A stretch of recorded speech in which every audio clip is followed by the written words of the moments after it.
Hey everyone, we are at Narita Airport right now. What's going on? Drinking Monster. Monster. Very, very tiring day. It's like, what is it, 7:30 for us? Yeah, we woke up at 4. So we woke up at 4 and went from Hamano to here in a couple hours to get our flights. Yep. So this is a Back to the Future, a Back to the Past type of episode, because we did have our day 2 recap done, but the file got corrupted. Yep. So we have to redo it. So this is why you're seeing us at Narita Airport for day 2 recap, and you saw us at TGS for the day 3 recap. Right. So I guess we should say right away, Sega blew us away with Yakuza Ishin. Yakuza Ishin looked really good. Looked really good. And you thought the last 2 games stagnated. Yeah, I didn't. The last 2 games didn't do anything for me. They didn't look very interesting.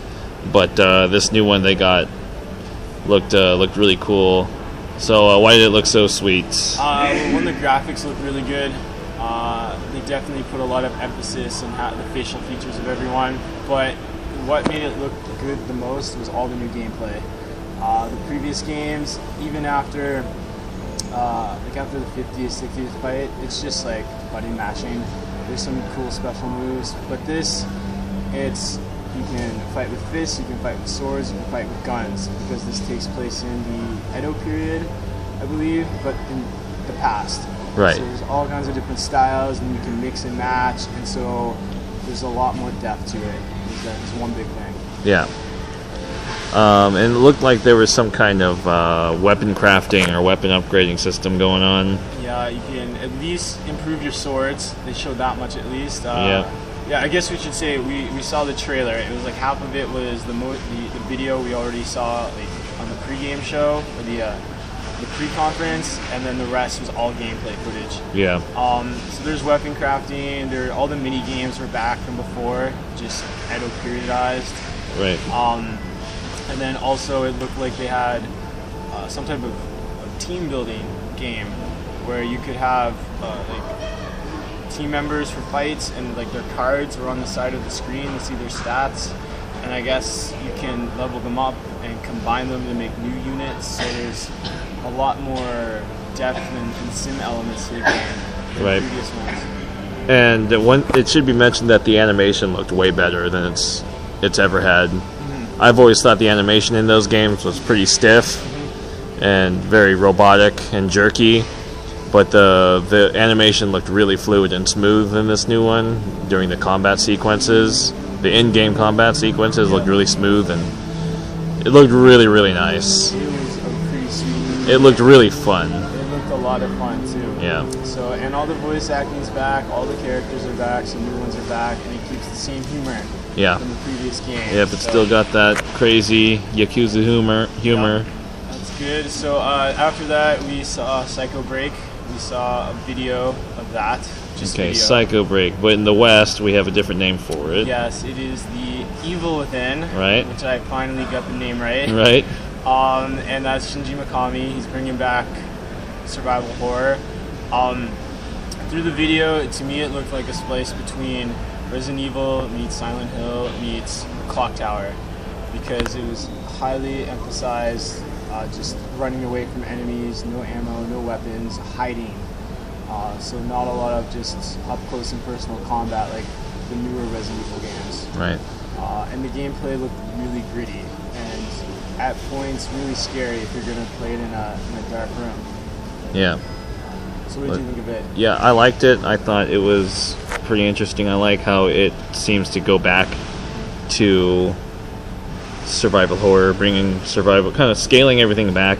Yeah. I think Resident Evil went so big and bombastic by the time we got to Resident Evil 6 that the horror element was just barely there, if at all.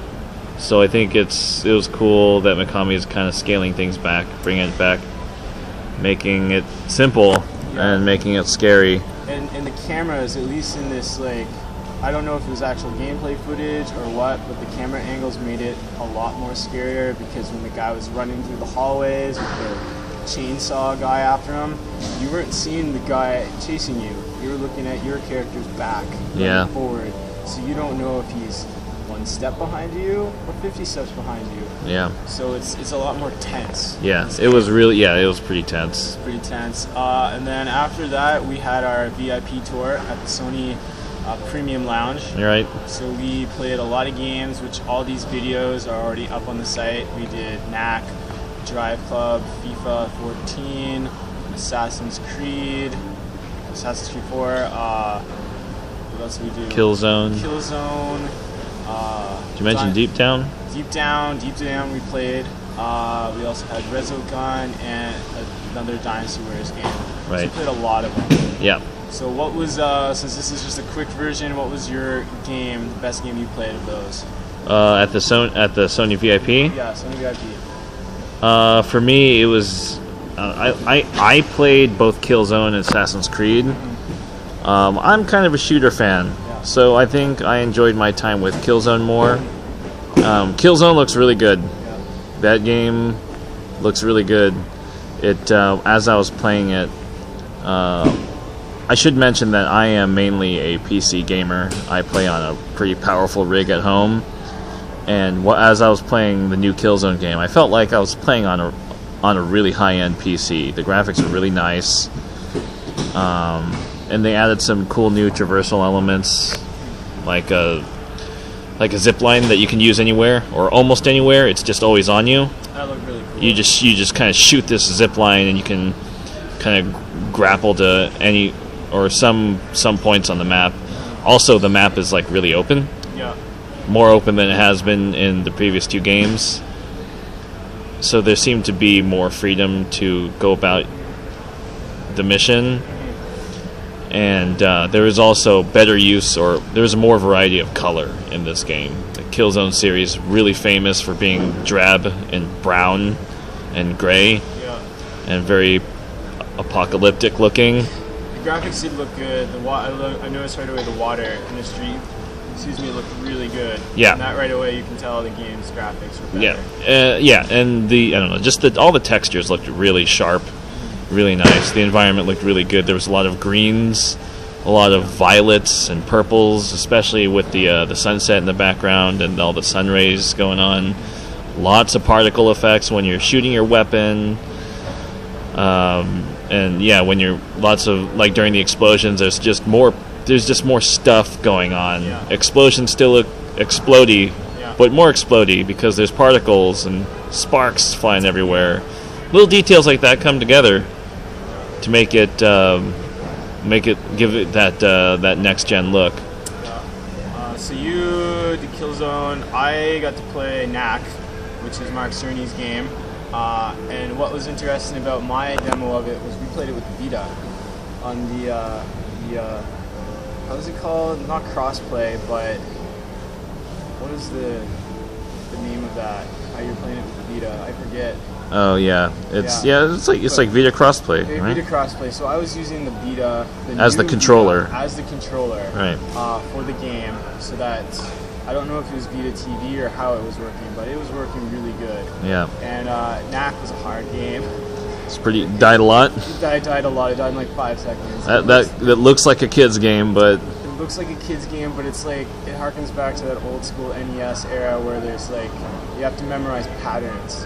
Yeah. How enemies attack and all the platforming. So it looks like a kid's game, but it has enough challenge and depth for an adult. Yeah.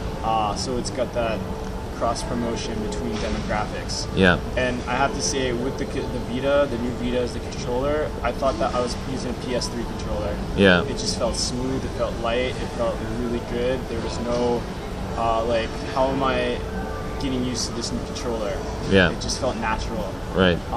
And then I did Drive Club.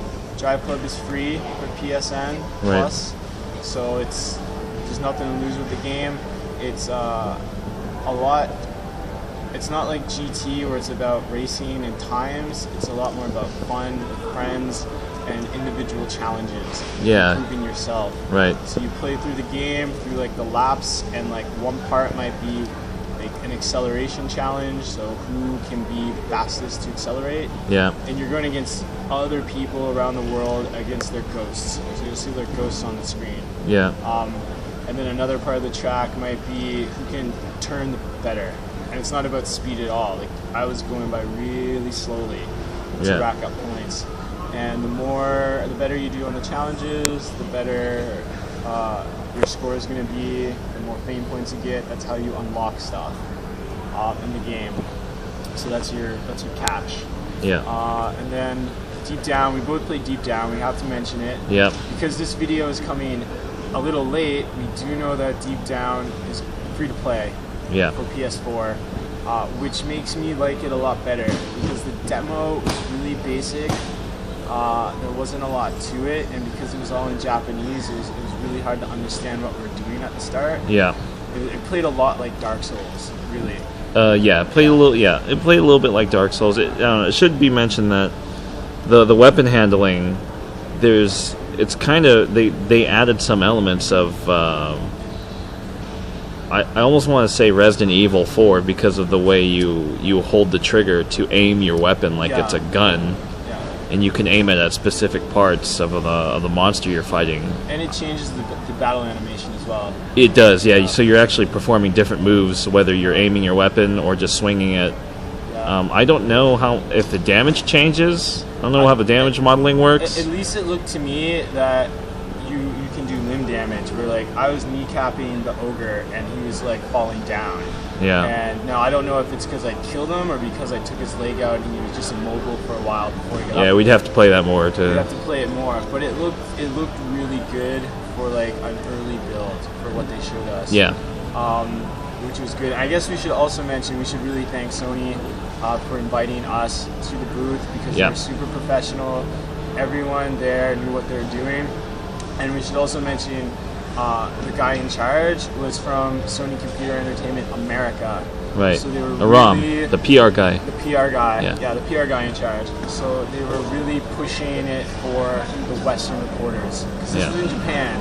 They could have just said, you're in Japan, everything's in Japanese, deal with it. Yeah. But they really made the Western reporters feel at home because everyone there spoke English. Yeah. Everyone was really into the games. Like the guy... They were the only booth with English-speaking people, I think, that we saw. There were some other ones, but besides Microsoft, of course. Yeah, besides Microsoft, of course, but really pushing it. Like, I had no problem at their booth at the other games. Like, everyone spoke English easily. And even the guy who spent 2 races of Dry Club with me, going through the game step by step, really into it. Yeah. So they knew they were kind of maybe at the top after E3, but they still stayed humble. And really took TGS seriously. Yeah. So yeah, they had an amazing booth. It was an amazing Sony booth. Sony had a really good booth there. And Kojima was live on stage. At the Sony booth. At the Sony booth. Yeah. He demoed out Metal Gear Solid 5. Twice. At least twice. Yeah, at least twice, yeah. Live at the Sony booth, so that was cool. Yeah, showed off new gameplay of that game. That was pretty good. It was definitely, Sony booth was the best booth in the mall. For sure. By far. Yeah. Yeah, and even other companies who had their own booths, they had their games at the Sony booth as well. Yeah. So the Xbox one was pretty good. Yeah. The Battlefield one was really good. The Battlefield one was huge. That one was huge. They just had, that was just, EA had one game there, and that's all they needed. That's all they needed. It was like what? They had PC set up 18 on 18? 18 on 18. It looked 18 on 18. Yeah. So, from what I can count from our angle. Yeah, the Battlefield booth was pretty good. The Xbox booth was good. Yeah. Sony's was the best. Sony's was the best. They were definitely the emperor of the event. Yep. So, and they pushed it. So yeah, that's all the big stuff we saw on day 2. Yep. Sony nailed it. They did everything right. There's no problems with them. Sega with Yakuza.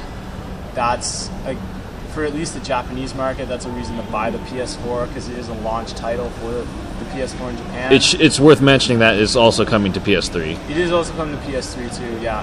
And I think you can cross-play it with the Vita as well. There's some Vita functionality with the mini games. I don't know if the whole game is playable on the Vita, but I did see some kind of mini game functionality on the Vita. So that was really good for Sega. I really hope that one comes to us. Yeah, it's definitely it's our game of the show, and it's also the game we want localized the most. Yeah. Of the show. That was the biggest surprise for me. Yeah. Yeah. Yeah, especially because you're not a super Yakuza fan like I am. I'm not a big Yakuza. I enjoyed Yakuza 3 on PS3. That was the PS3 one, right?